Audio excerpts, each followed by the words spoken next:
Metro 2033, Dmitry Glukhovsky, Chapter 8, The Fourth Reich. Pistol shots began to crack, slashing through the merry din of the crowd, and then there was a shrill female scream, and a machine gun rattled. The chubby innkeeper snatched a small gun from under the counter and ran to the entrance of the tent. Leaving his drink, Artyom leapt up after him, throwing his rucksack on his shoulder, thumbing the safety catch on his gun, regretting as he went that they had made him pay in advance. Otherwise, he could have slipped away without settling his bill. The 18 cartridges he had spent could prove very useful one day soon. At the top, from the stairs, he could see that something terrible was happening. To get down there, he had to push through the crowd of people who had lost their senses out of fear and who were throwing themselves up the stairs. Soon the crush was so bad that Artyom asked himself whether he really needed to get down there, but his curiosity pushed him forward.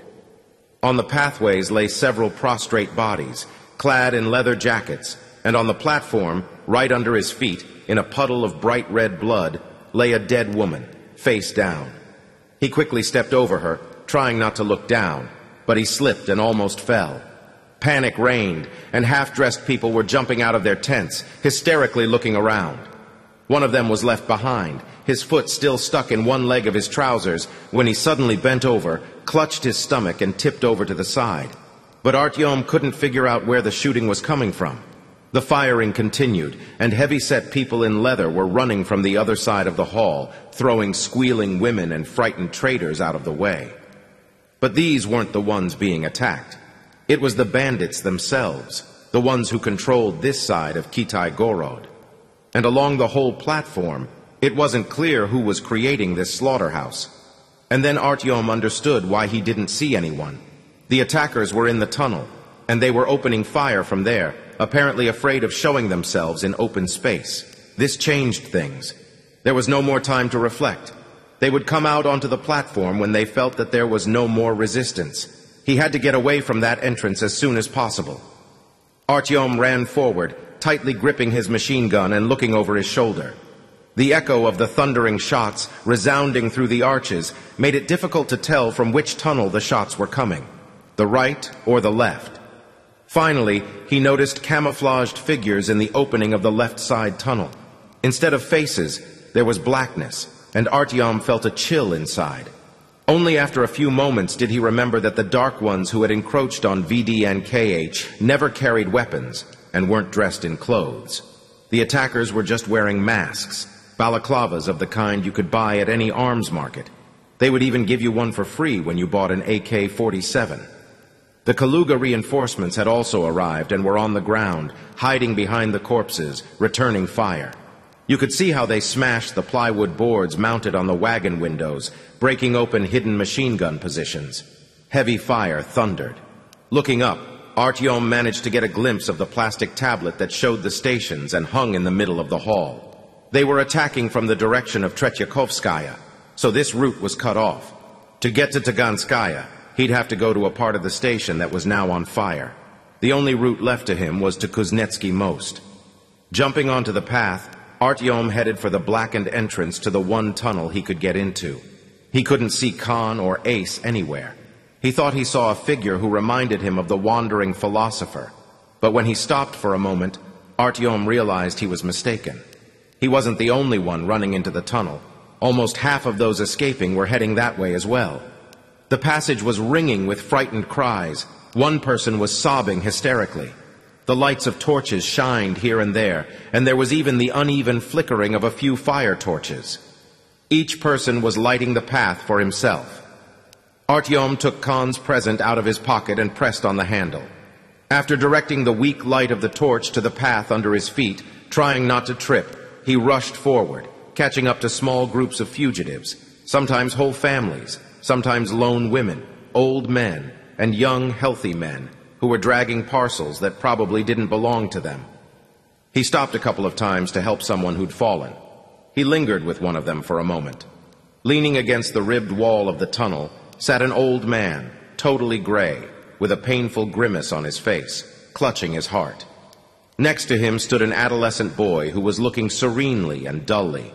From his animal looks and his turbid eyes, you could see that this was an unusual child.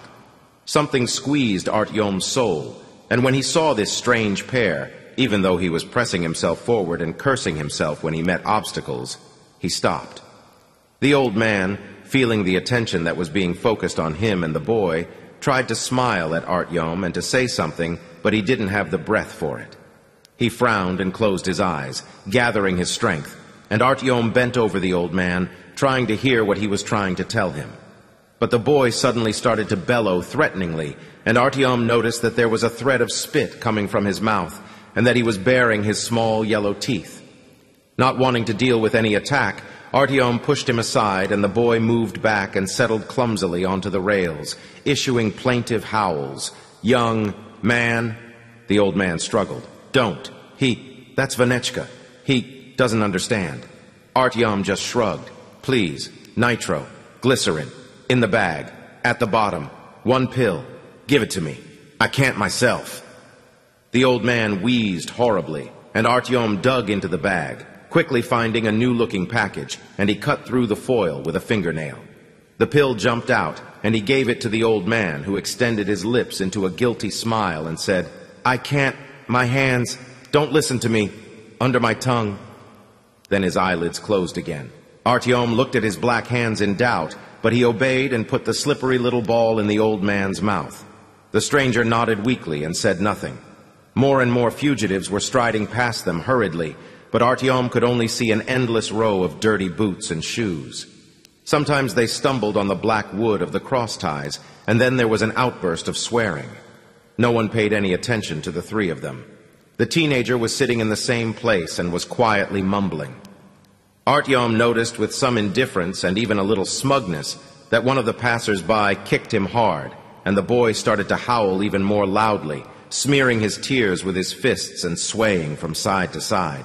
Meanwhile, the old man opened his eyes, sighed heavily, and muttered, "Thank you very much. I feel better already. Will you help me to get up?" Artyom supported him by the arm while the man rose with effort, and he picked up the old man's bag, which meant he had to put his machine gun over the other shoulder. The old man began to hobble forward and went to the boy and started encouraging him to get up. The boy bellowed, offended, but when he saw Artyom come up to them, he started to hiss maliciously, and spittle again dripped from his protruding lower lip. "You see, I just bought the medicine," the old man said. "Indeed, I came here especially for it, to this faraway place, you know. You can't get it where we live, no one brings it in, and there's no one to ask for it. And I had just finished my supply.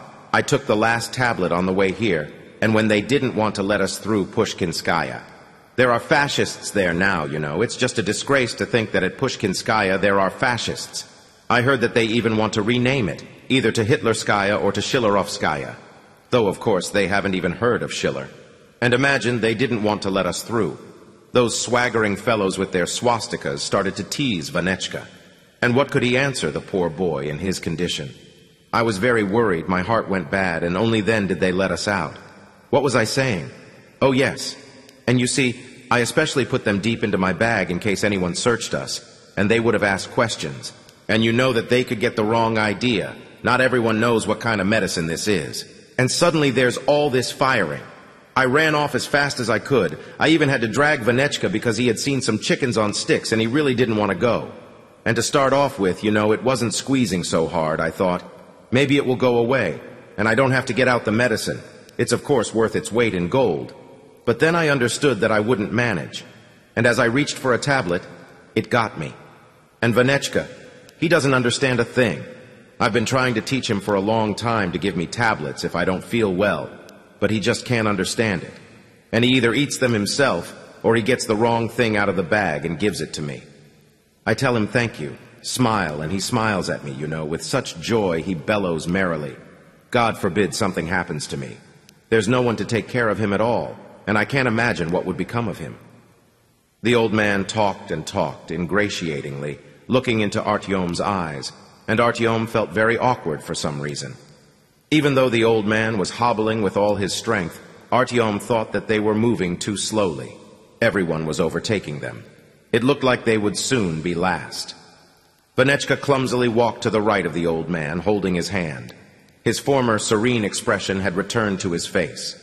From time to time, he pushed his right hand forward and excitedly gurgled, pointing at some object that had been thrown away or dropped as the fugitives ran from the station, sometimes pointing at the darkness that was thickening in front of them. "Forgive me, young man, but what's your name? Because we're talking, right, and we haven't even introduced ourselves." "Artyom, nice to meet you, and I'm Mikhail Porfirovich." "Porfirovich, that's right. They called my father Porfiry, an uncommon, name, and in the Soviet times he was even questioned by various organizations because at that time there were other names in fashion. Vladilin or Stalin. And you're from where? VDNK? Well, me and Vanechka. We're from Barakadnaya. I once lived there." The old man smiled, embarrassed. There was a building there. It was such a building, so high, right near the metro. But you probably don't remember any buildings, do you? How old are you, if you don't mind? Well, of course, that's not important. I had a little flat there, 2 rooms on a high floor, and there was such a wonderful view of the city center. The flat wasn't big, but it was very, comfortable. The floors were, of course, oak. And like all flats, then there was a gas stove. Lord, I'm thinking right now about just how comfortable. A gas stove. And back then, no one cared for them. They all wanted electricity, but they just couldn't get it. As you walked in, there was a reproduction of a Tintoretto painting in a pretty gold-plated frame. What beauty! The bed was real, with pillows, with sheets that were always clean, and a big desk, with a lamp, and it burned brightly. But most importantly, there were bookshelves to the ceiling. My father left me a big library, and I collected them too. Why am I telling you all of this? You probably aren't interested in all this old man nonsense. And yet still now, you see, I remember, I really miss the things, particularly the desk and the books, and recently I really miss the bed.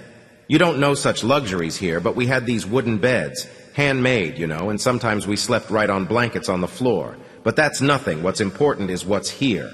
He pointed to his chest. What's important is what goes on inside, and not outside.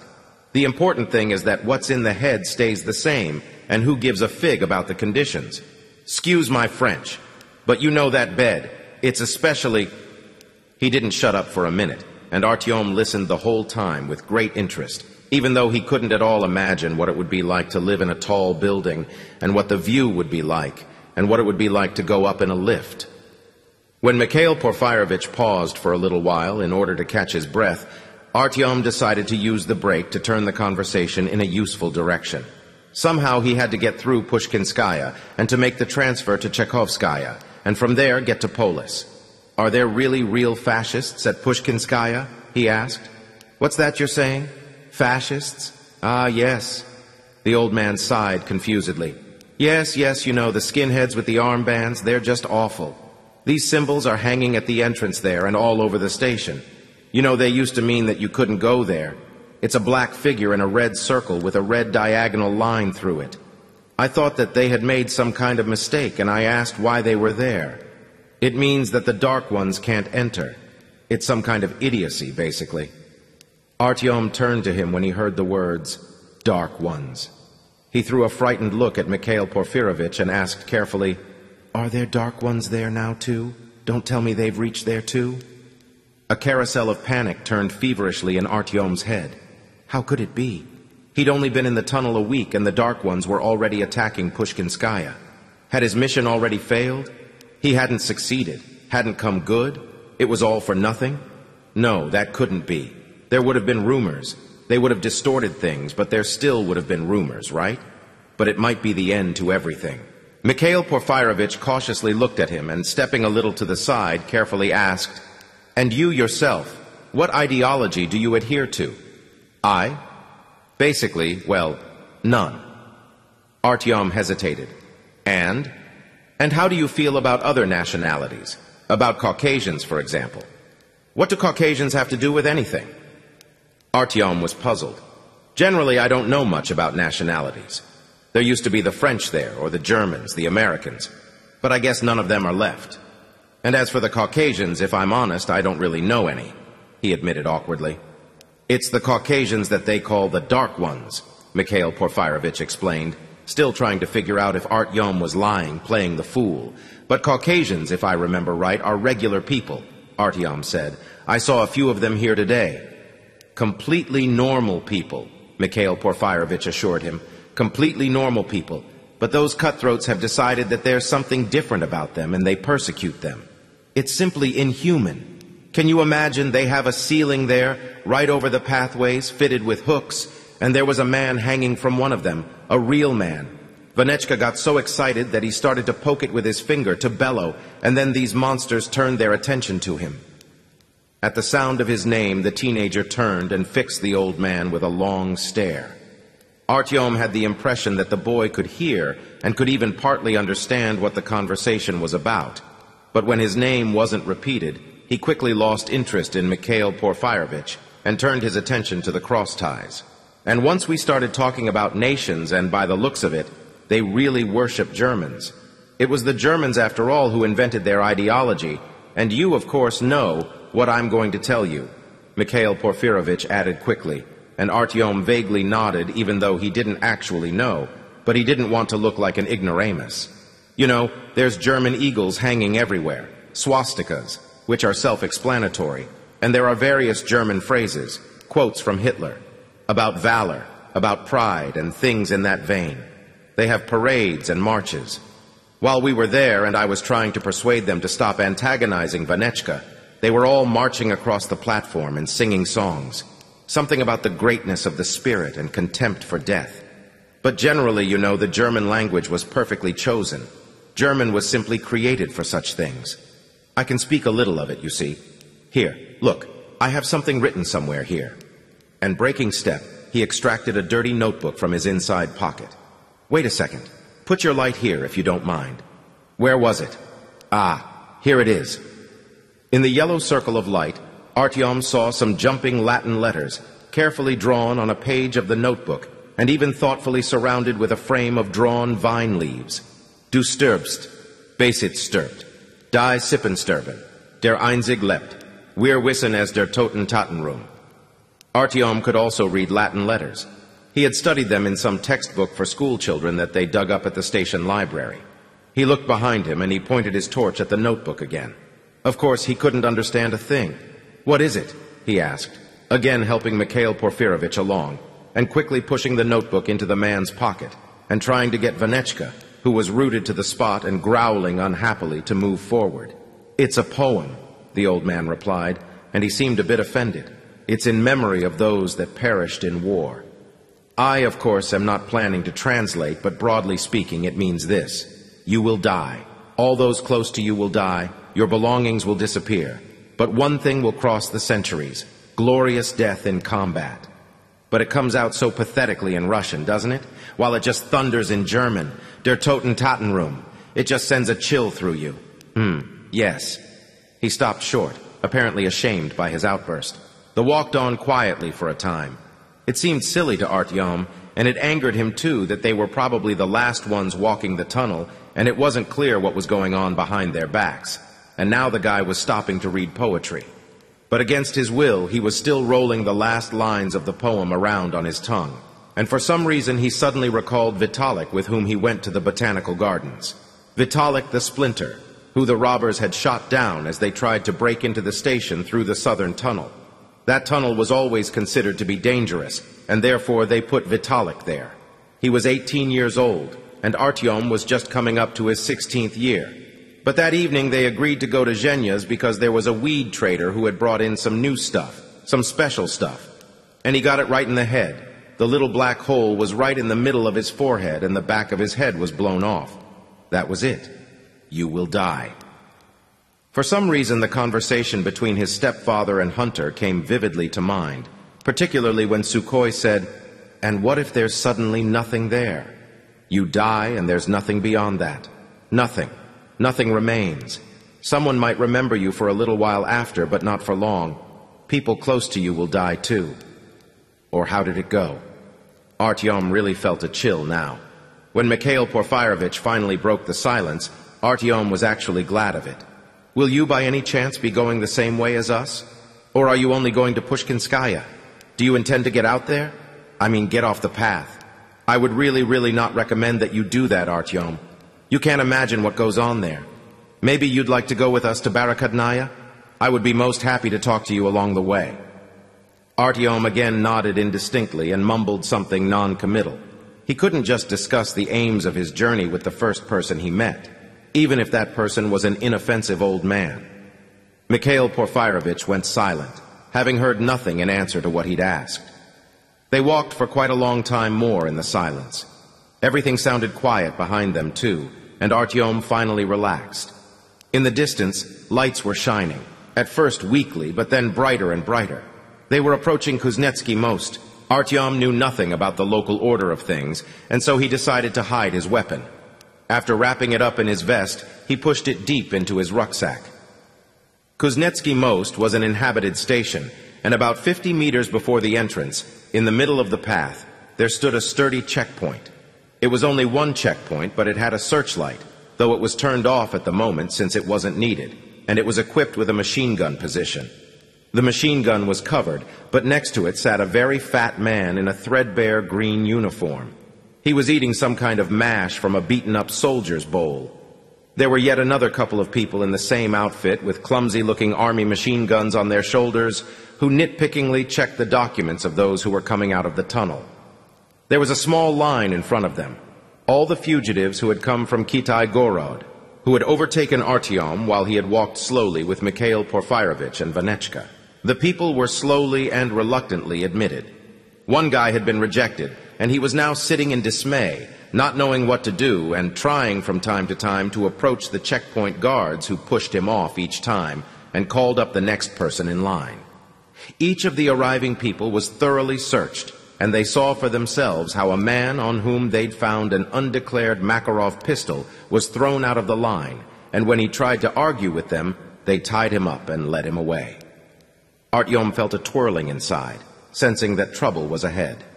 Mikhail Porfirovich was looking at him in surprise, and Artyom quietly whispered that he was armed, but the man just nodded reassuringly and promised him that everything would be all right. It wasn't that Artyom trusted him, but thought that it would be very interesting to see how he intended to settle the matter. The old man merely smiled mysteriously. Slowly their turn approached.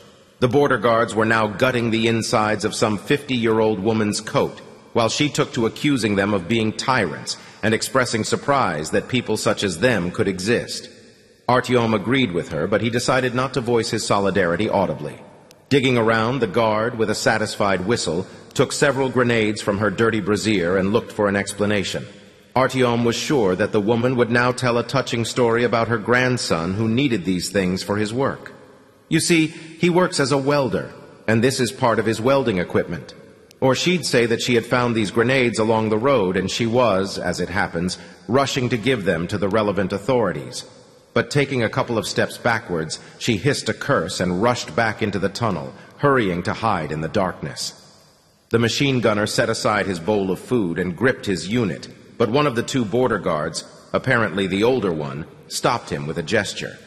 The fat one sighed in disappointment and turned back to his porridge, and Mikhail Porfirovich took a step forward, holding his passport at the ready. It was amazing, but the senior guard, without the slightest twinge of conscience, having upturned the whole bag belonging to the completely inoffensive-looking woman, quickly leafed through the old man's notebook, and he didn't pay a jot of attention to Vanechka, as though he wasn't there. It was Artyom's turn. He readily gave his documents over to the lean, mustached guard, and the man started meticulously scrutinizing each page of them, and shined his torch on his stamps for an especially long time. The border guard compared Artyom's physiognomy no less than 5 times against the photograph, outwardly expressing his doubts, while Artyom gave a friendly smile, trying to portray himself as innocence itself. "Why is your passport a Soviet model?" the guard finally asked with a stern voice, not knowing what else to pick on. "I was little, see, when there were still real ones. And then our administration corrected the situation with the first form they could find to fill in. That's out of order." The man frowned. "Open your rucksack." If he detects the machine gun, Artyom thought, then he could run back. Otherwise, they would confiscate it. He wiped perspiration from his forehead. Mikhail Porfirovich went up to the guard and stood very close to him and whispered quickly, "Konstantin Alexeyevich, you understand? This young man is my friend. He's a very, very decent youth. I can guarantee it personally." The border guard opened Artyom's bag and pushed his hand inside it. Artyom went cold. Then the guard said dryly, 5. And while Artyom figured out what he meant, the old man pulled a fistful of cartridges out of his pocket, and, quickly counting out 5, he put them into the half-open field bag that was hanging off the guard's belt. But Konstantin Alexeyevitch's hand had continued its rummaging in Artyom's bag, and apparently the worst had happened, because his face took on a suddenly interested expression. Artyom felt his heart falling into a precipice, and he shut his eyes. 15, the guard said impassively. After nodding, Artyom counted off 10 additional cartridges and poured them into the same bag. Not one muscle flickered on the face of the border guard. He simply took a step to the side and the path to Kuznetsky. Most was free and clear. With admiration for the man's iron restraint, Artyom went forward. The next 15 minutes were spent squabbling with Mikhail Porfirovich, who stubbornly refused to accept 5 cartridges from Artyom, assuring him that his debt to Artyom was much greater. Kuznetsky Most was no different from most of the other stations that Artyom had managed to see on his journey so far. It had the same marble on the walls and granite on the floors, but the arches here were unusually high and wide, creating an unusual sensation of spaciousness.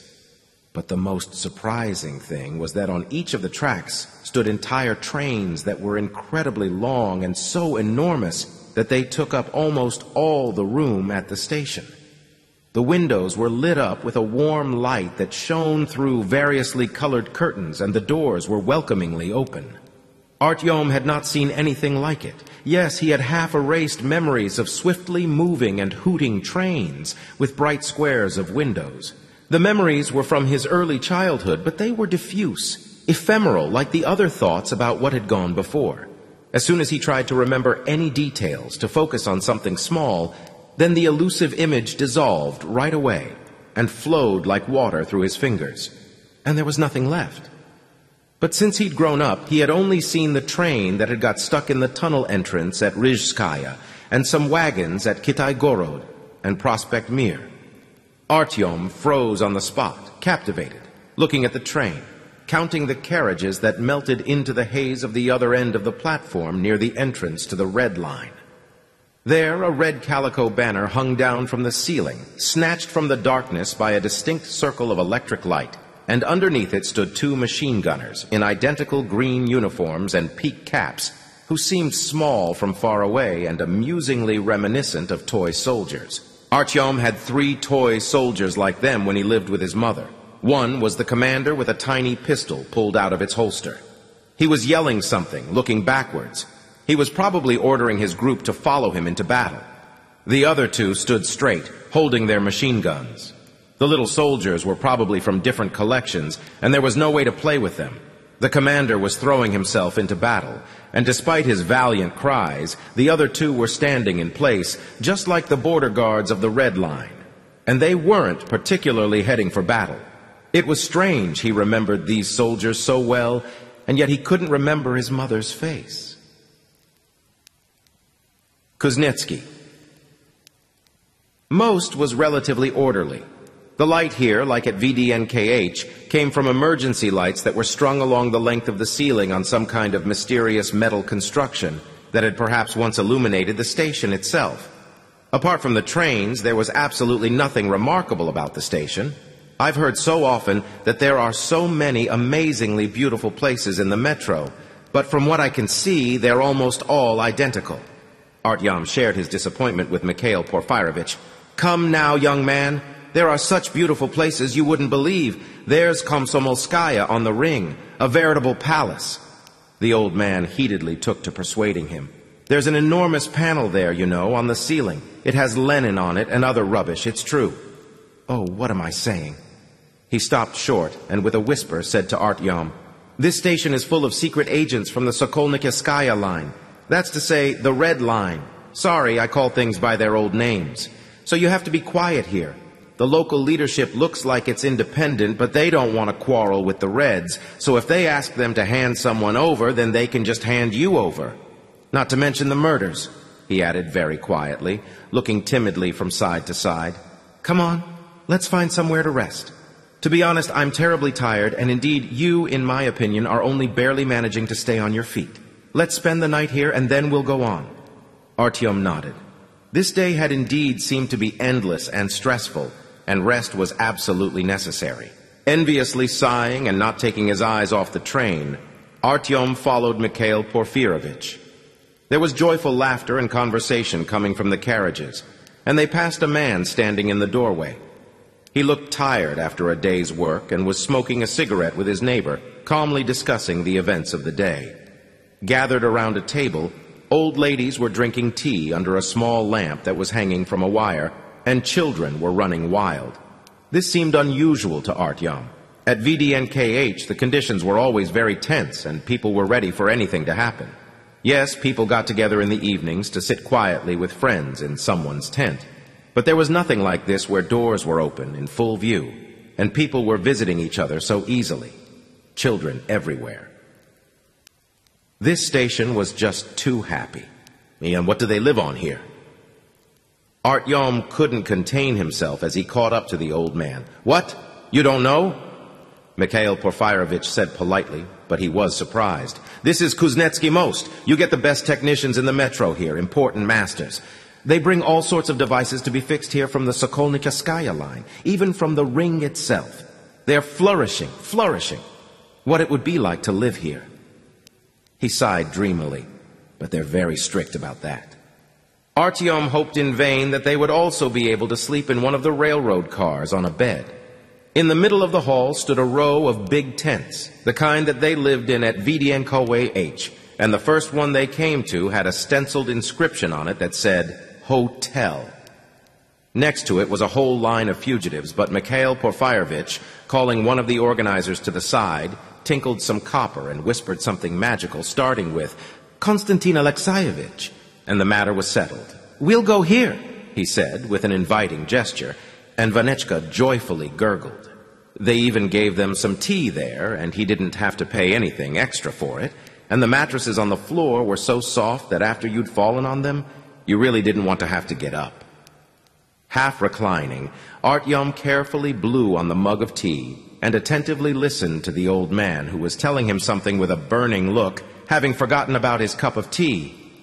They have power across the whole branch, and no one will tell you about that, and the Reds will never admit to it, but university is not under their control, and everything beyond university, too. Yes, the red line continues to Sportivnaya. There's a passage that starts there, you know, which was once the station Leninsky Gory.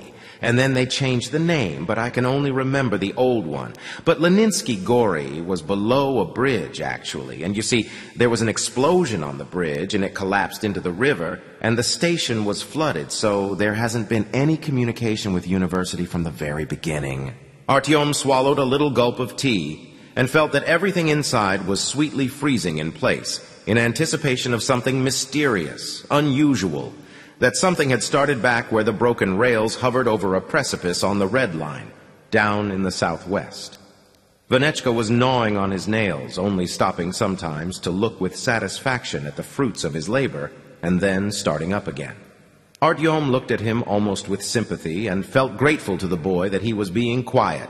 You know, we have a small circle at Barakadnaya. Mikhail Porfirovich smiled embarrassedly. And we get together in the evening. Sometimes people come to us from Ulitsa 1905, and now they chased all the differently thinking people. And Anton Petrovich moved to our station, too. It's nonsense, of course. These are simple literary gatherings, but we sometimes talk about politics. They don't especially like educated people at Barakadnaya either. So we just do it on the quiet. But Yakov Yosifovich was saying that allegedly University Station didn't perish, that they managed to block off the tunnel, and there are still people there now, not just people, but you understand that's where Moscow University used to be. That's why the station is called University. And so allegedly some of the professoriate were saved at University Station, and some students too. There was some kind of bomb shelter under the university, something constructed by Stalin, and I think they were connected by special tunnels to the metro. And now there's another kind of intellectual center there, you know. But that's probably just legend, that there's educated people in power there, and all the 3 stations and the shelter are governed by a rector, and each station is headed by a deacon, all elected for a specified term.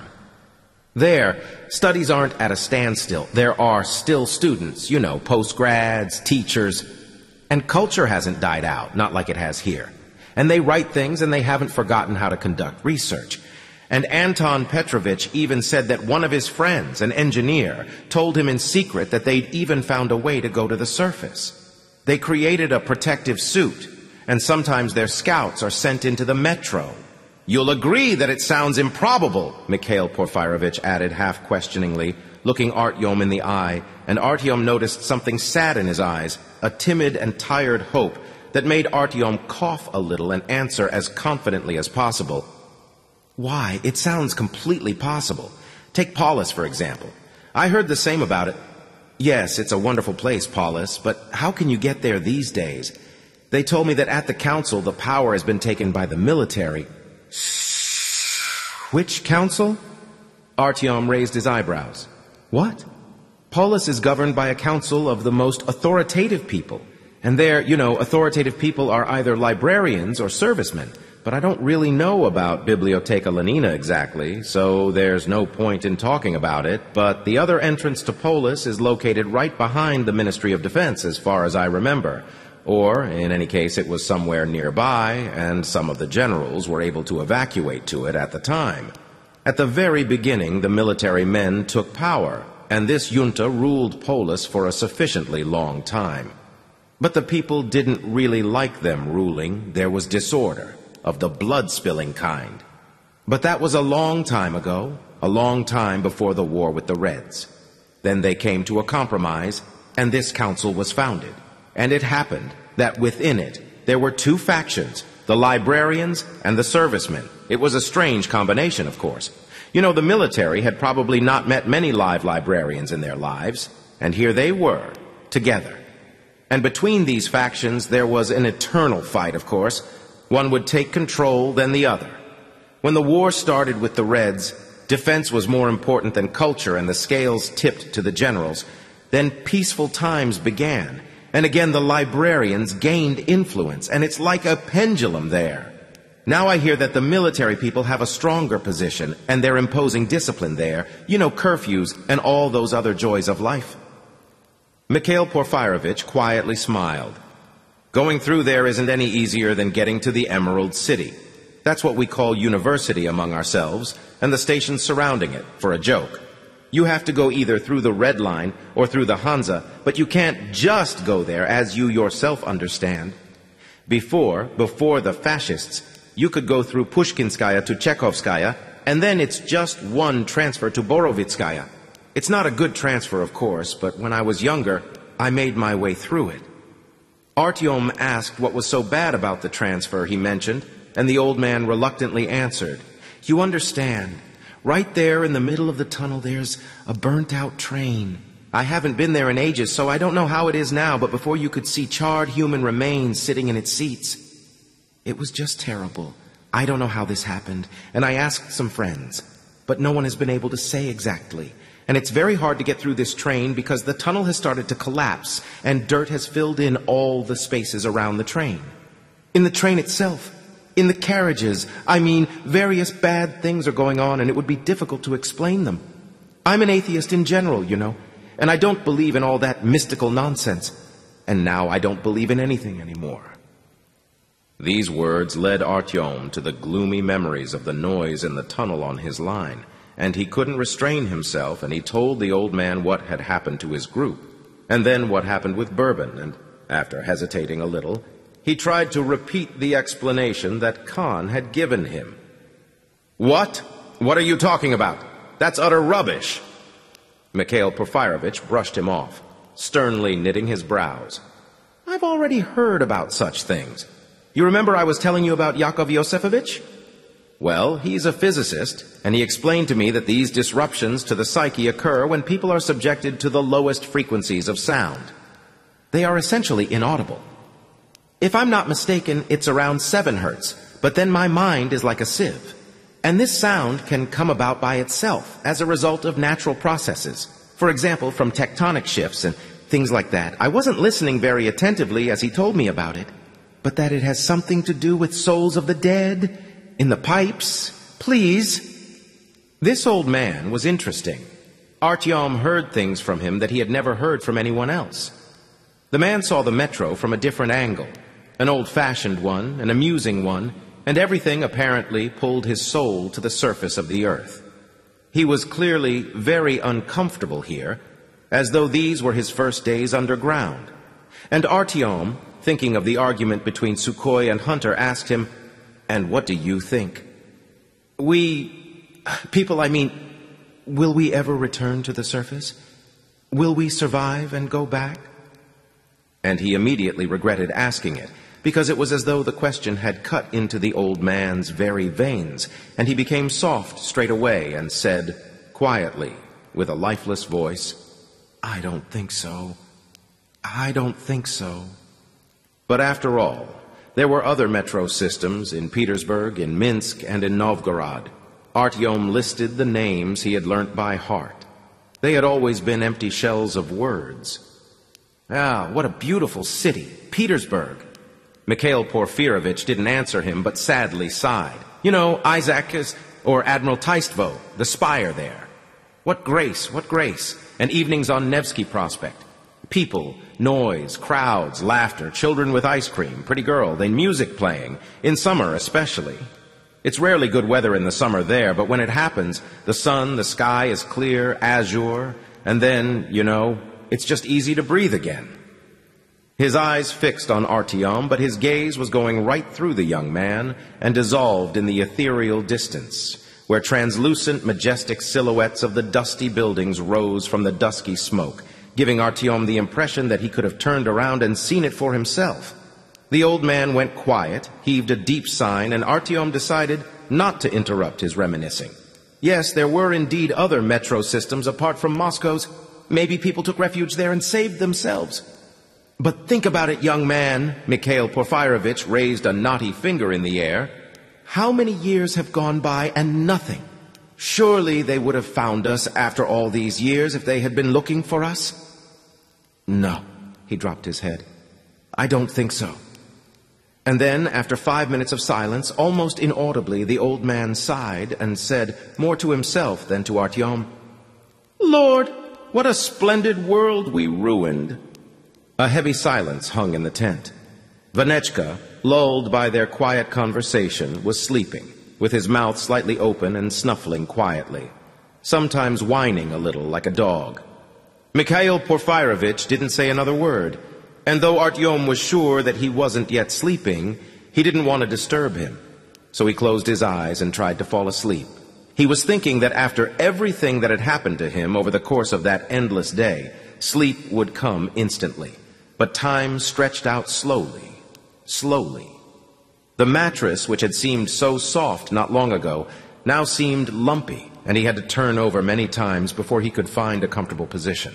The old man's sad words were knocking and knocking around in his ears. No, I don't think so.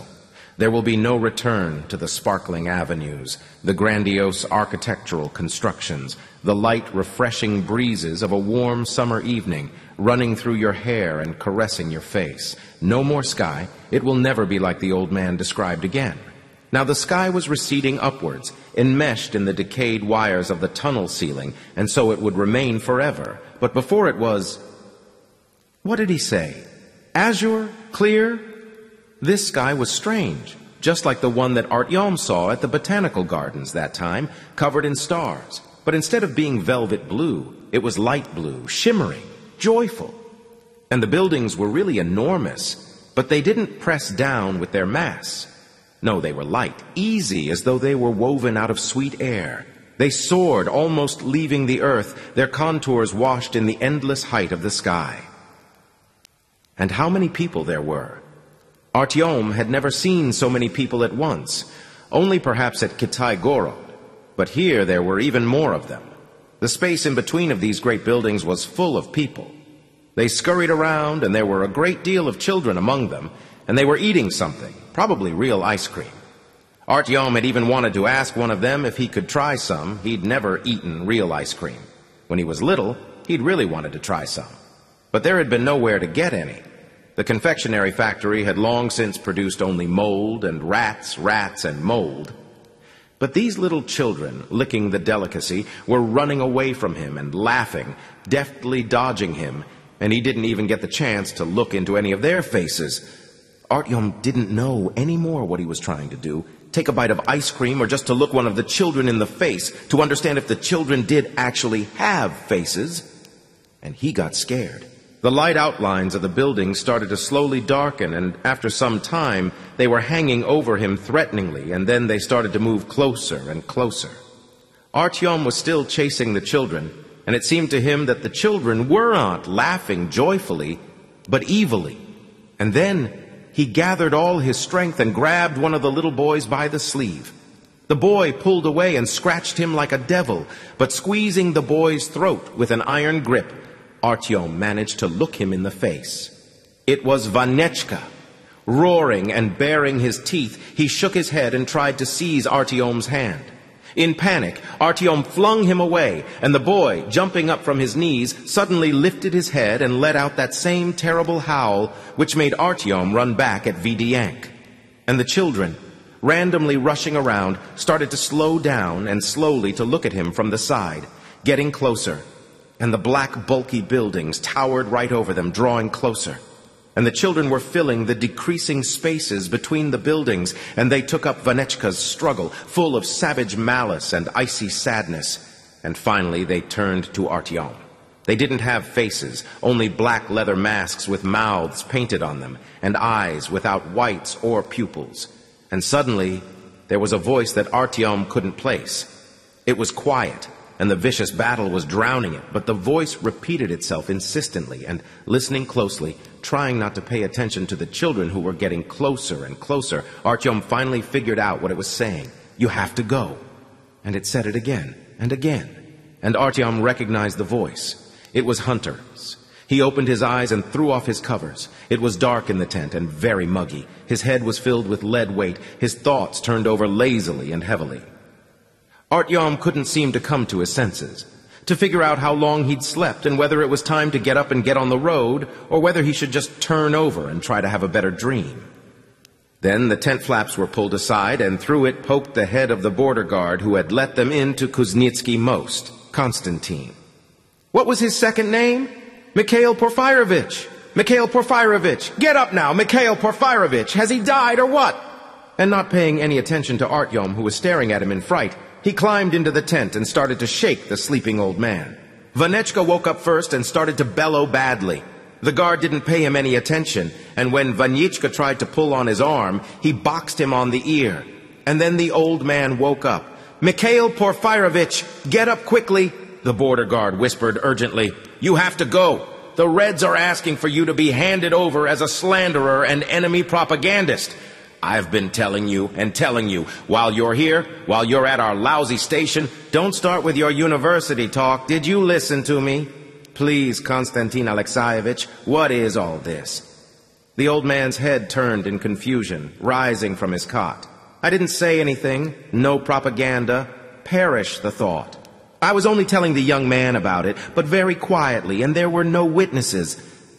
Well, take the young man with you. You know what kind of station this is. On Lubyanka, they'll gut you and string you up on a stick, and your friend here will be put against the wall straight away so that he doesn't go talking again. Come on, be quick. Why are you hanging around? They're coming for you right now. They're just conferring for a moment to decide what to ask the Reds for in exchange. So hurry up. Artyom had stood up and had his rucksack on his back. He didn't know whether to get out his weapon or not. The old man was also fussing, but a minute later they were already on the road, walking quickly, whereupon Konstantin Alexeyevich himself pressed a hand over Vanechka's mouth with a martyred expression, and the old man looked over at him anxiously, afraid that the frontier guard might twist the boy's neck. The tunnel leading to Pushkinskaya was better defended than the other had been. Here they passed two cordons, at 100 and at 200 meters from the entrance. At the first one, there was concrete reinforcements, a parapet that cut across the way and forced people along a narrow path by the wall. And to the left of it was a telephone, and its wire led right into the center of the station, probably to the headquarters. At the second cordon, there were the usual sandbags, the machine gun and the searchlights, like at the other side. There were duty officers at both posts, but Konstantin Alexeyevich led them through both cordons to the border. So let's go. I'll walk with you for 5 minutes. I'm afraid that you can't come here again, Mikhail Porfirovich, he said as they walked slowly toward Pushkinskaya. They haven't yet forgiven you for your old sins, and you've done it again. I heard that Comrade Moskvin is personally interested, you hear? Well, okay, we'll try to think of something. Be careful as you go through Pushkinskaya, he said as they carried on through the darkness. Go through it quickly. We're afraid of them, you see, so be off and be well. Meanwhile, there was nowhere to rush to, so the fugitives shortened their stride. What made them so bitter about you? Artyom asked, curiously looking over at the old man. Well, you see, I just disliked them very much, and when the war was on... Well, basically, you see, my little circle put together some texts, and Anton Petrovich, he then lived at Pushkinskaya, had access to a typographical press. There was a press at Pushkinskaya where some madmen were printing news, and that's where he printed it. But the Reds' border looks harmless. There are 2 people there. There's a flag hanging. There are no reinforcements. Nothing like the Hansa has, Artyom suddenly remembered. Of course, from this side everything is harmless because their main force is on the inside, not the outside. Mikhail Porfirovich smiled maliciously. That's where the reinforcements are, on the borders. It's just decoration. They went on in silence, each thinking their private thoughts. Artyom was listening to his sensations about the tunnel. It was a strange business, but this tunnel and also the one that led from Kitai-Gorod to Kuznetsky. Most were both empty and you didn't feel anything inside them. They weren't filled with anything. They were just soulless constructions. Then he remembered the nightmare he had just had. The details of it had already been wiped from his memory, and all that was left were vague, frightening memories of faceless children and black masses against the sky. But there was the voice. He couldn't follow the thought to its end. In front of him he heard the familiar, awful squeaking and the rustle of paws. And then there was the suffocating, sweetish smell of rotting flesh. And when the weak light of their torches reached the place where these sounds were coming from, they saw in front of their eyes such a scene that Artyom thought it might perhaps be preferable to return to the Reds.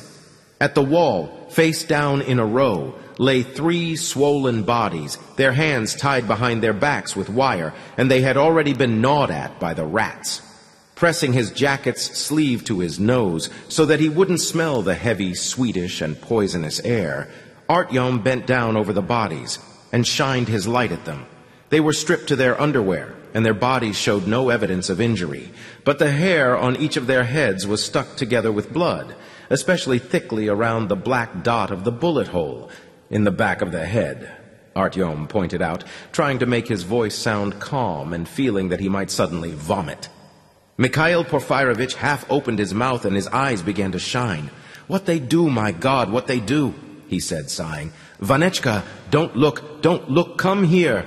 But Vanechka, without showing the slightest unease, hunkered down next to the nearest corpse and began to point a finger at it, bellowing animatedly. The torch's beam slipped up the wall and it lit up a piece of dirty paper, which was stuck right above the corpses at eye level. Above it, the letters Vierter Reich were painted, accompanied by a depiction of an eagle. It went on in Russian, "Not one swarthy animal is allowed within 300 meters of the Great Reich." And the same no-through-way sign was also displayed with its circular black outline and little man crossed out. "Swine," Artyom said through clenched teeth. "Because they have different color hair?" The old man just shook his head sadly and pulled on Vanechka's collar. He was busy studying the bodies and did not want to be lifted up from his squatting position. "I see that our typographical machine still works," Mikhail Porfirovich said sadly, and he moved on. The travelers went on more slowly. After 2 minutes, they saw the words. 300 meters had been painted on the walls in red paint. 300 meters to go, Artyom said, listening uneasily to the echoes of a dog's barking in the distance. About 100 meters from the station, they were struck by a bright light, and they stopped. "Hands above your heads! Stand still!" a voice roared through a loudspeaker. Artyom obediently put his hands at the back of his head, and Mikhail Porfirovich thrust both his hands into the air. "I said, everyone hands up. Walk slowly forward. Don't make any sudden movements," the strained voice continued, and Artyom couldn't look to see who was speaking because the light was beating right into his eyes, and it was too painful to do anything but look down. Walking with small steps for some distance, they again stood still when they were told, and the searchlight was finally turned to the side. There was a whole barricade erected there, and there were 2 machine gunners in position and another guy with a holster in his belt. And they were all dressed in camouflage with black berets, aslant on their shaved heads. They had white armbands, with something looking like the German swastika on them, but with 3 points, not 4. There were some barely visible dark figures in the distance, and there was a nervously fidgeting dog by their feet. The surrounding walls were painted with crosses, eagles, slogans, and curses aimed at non-Russians. They puzzled Artyom somewhat because they were partly in German. In a visible place, underneath a panel with the silhouette of an eagle on it and a 3-pronged swastika, there was that sign again, lit from underneath, the one with the unfortunate little black figure, and Artyom thought that it was being displayed like some sort of religious icon for them. One of the guards made a step forward and lit a long torch, holding it at head level. He slowly walked around the 3 of them, steadily looking into their faces, apparently trying to find some evidence of non-Slavic features. However, they all looked Russian, and he turned his torch away and shrugged his shoulders, disappointed. "Documents," he demanded. Artyom readily extended his passport. Mikhail Porfirovich rummaged in his pocket and finally found his eye. "And where are your documents for this one?" the older guard asked, nodding at Vanechka in disgust.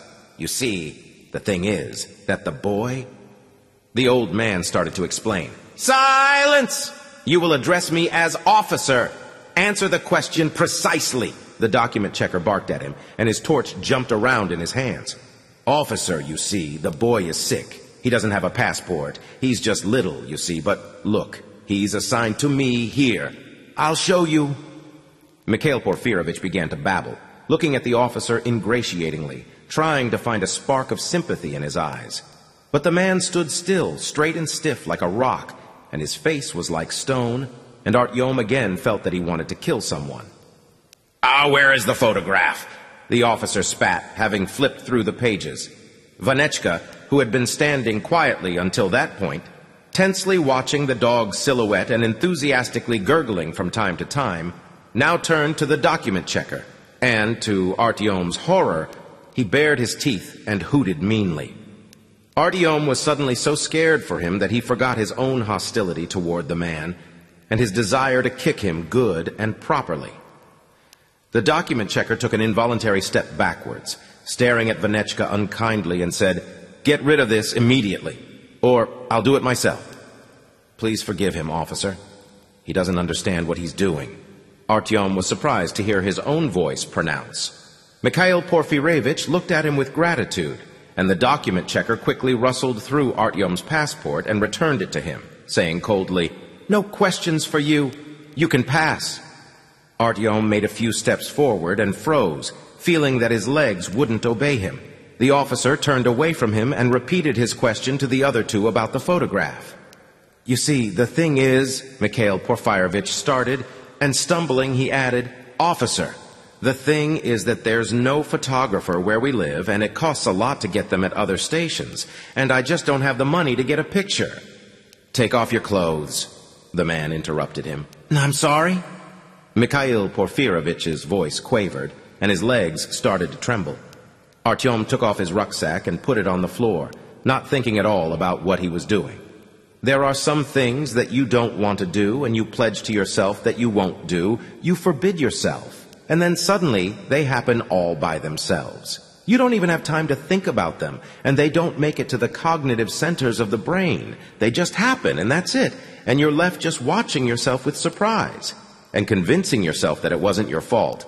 It just happened all by itself. If they undressed them and led them like the others to the 300th meter, Artyom would get his machine gun out of his rucksack, would switch it to automatic fire, and would take out as many of these camouflaged non-humans as he could, until they shot him down. Nothing else made any sense. It wasn't important that he had only known Mikhail and Vanechka for a day. It wasn't important that they would kill him. What would happen to Vidienko? There was no point in thinking what would happen afterwards. There are things that it's just simpler not to think about. Undress. The man articulated carefully, repeating himself. A search. But, if you please, Mikhail Porfirovich uttered indistinctly. Silence! The man barked. Quickly! And he reinforced his words with a gesture by taking his gun out of its holster. The old man started to unbutton his jacket hastily, and the document checker turned his pistol away and silently watched how the old man threw off his jersey, clumsily hopping on one foot to take off his boots and swaying, trying to undo his belt buckle. Faster! The officer hissed rabidly. I'm clumsy. You see. Mikhail Porfirovich started, but the document checker had finally had enough and smacked the old man in the teeth. Artyom rushed forward, but two strong arms grabbed him from behind, and as much as he tried to extract himself from them, it was useless. And then something unforeseeable happened. Vanechka, who was about half the size of the thug in the black beret, suddenly bared his teeth, and with an animal roar he rushed at him. The man didn't expect such speed from the wretched boy, and Vanechka managed to grab his left hand and even to hit him in the chest. However, a second later, the officer recovered and flung Vanechka off, took a step backwards, held out his hand holding the pistol and pulled the trigger. The shot, amplified by its echo in the tunnel, resounded in their ears, but Artyom thought he could still hear how Vanechka sobbed silently and sat down on the floor. He was leaning over, clutching both hands to his stomach, when the officer kicked him and with a disgusted expression on his face, pulled the trigger again, aiming at the head. I warned you. He threw a cold look at Mikhail Porfirovich, who was frozen in place, looking at Vanechka with his jaw dropped and rattling sounds coming from his chest.